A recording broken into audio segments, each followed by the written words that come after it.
27ஆம் தேதி மதியம் 1:30க்கு இரடமட குளத்தின் இன்றைய நிலைமை இப்படி தான் இருக்குது.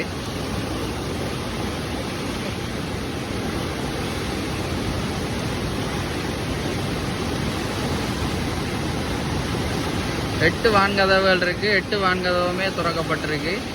எத்தனை அடி உயரத்துக்கு திறக்கப்பட்டிருக்குன்னு தெரியல. ஆனால் சகல வான்கதவுமே திறக்கப்பட்டு அதோட காட்சியை தான் நீங்கள் இப்போ இந்த வீடியோவில் பார்த்து வந்துருக்கிறீங்க.